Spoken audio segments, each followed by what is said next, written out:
Welcome to electrical store house. आज हम बात करेंगे voltage source and current source के बारे में। वोल्टेज सोर्स क्या होता है? वह डिवाइस जो आउटपुट में हमें वोल्टेज देता है वोल्टेज सोर्स कहलाता है। वोल्टेज सोर्स डीसी भी हो सकता है, एसी भी हो सकता है। ठीक है, जैसे battery, DC generator, alternator, signal generator, ये सब वोल्टेज सोर्स के एग्जाम्पल्स हैं। वोल्टेज सोर्स को दो भागों में बांटा गया है, एक आइडियल वोल्टेज सोर्स और एक practical voltage source. Ideal voltage source क्या होता है?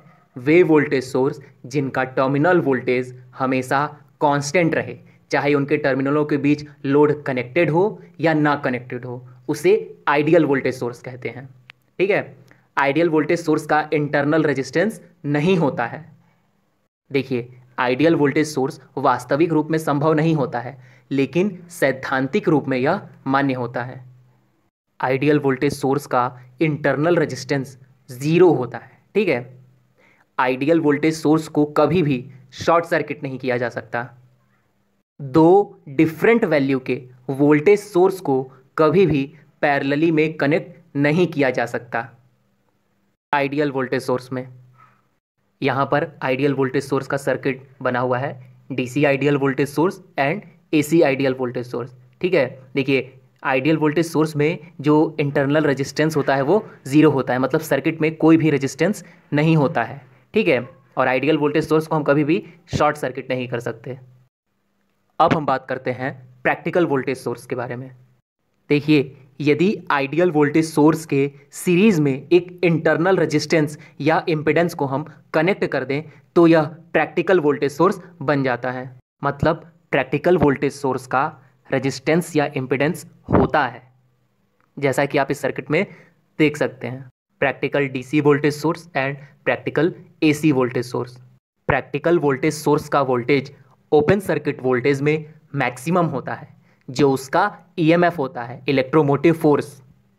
प्रैक्टिकल वोल्टेज सोर्स का वोल्टेज लोड देने पर डिक्रीज होता है, मतलब घटता है, जो इंटरनल रेजिस्टेंस या इंटरनल इम्पिडेंस के वोल्टेज ड्रॉप के कारण होता है। दो या दो से अधिक प्रैक्टिकल वोल्टेज सोर्स को हम पैरेलली कनेक्ट कर सकते हैं। इस फिगर से आप आइडियल वोल्टेज सोर्स की कैरेक्टरिस्टिक और प्रैक्टिकल वोल्टेज सोर्स की कैरेक्टरिस्टिक देख सकते हैं। अब हम बात करते हैं करंट सोर्स के बारे में। करंट सोर्स भी हमारा टू टाइप का होता है, ideal current source and practical current source. Current source भी हमारा एसी एवं डीसी दोनों टाइप के हो सकते हैं। करंट सोर्स जैसे photo electric cell, military gun control में मेटाडाइन जनरेटर, ठीक है, ट्रांजिस्टर का collector circuit, pentode thermionic tube का एनोड सर्किट, ये सब करंट सोर्स के एग्जाम्पल हैं। ठीक है, फोटो इलेक्ट्रिक सेल प्रकाशमापी में। ठीक है, अब हम बात करते हैं आइडियल करंट सोर्स।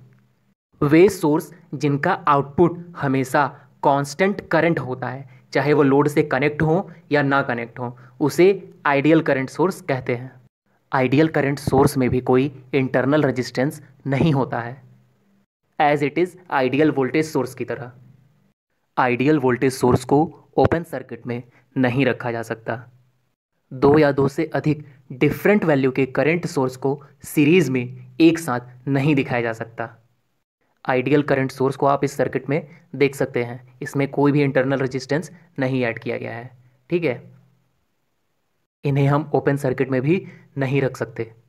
अब बात करते हैं प्रैक्टिकल करंट सोर्स के बारे में। प्रैक्टिकल करंट सोर्स वे होते हैं जिनका इंटरनल रेजिस्टेंस या इम्पिडेंस होता है, जिसे सोर्स के पैरेलल में कनेक्ट किया जाता है, जैसा कि आप फिगर में देख सकते हैं। प्रैक्टिकल करंट सोर्स का आउटपुट करंट इंटरनल रेजिस्टेंस के कारण कांस्टेंट नहीं होता, मतलब इनका आउटपुट कांस्टेंट करंट नहीं होता। इन्हें ओपन सर्किट में हम दिखा सकते हैं। दो या दो से अधिक डिफरेंट वैल्यू के प्रैक्टिकल करंट सोर्स को एक साथ सीरीज में रखा जा सकता है।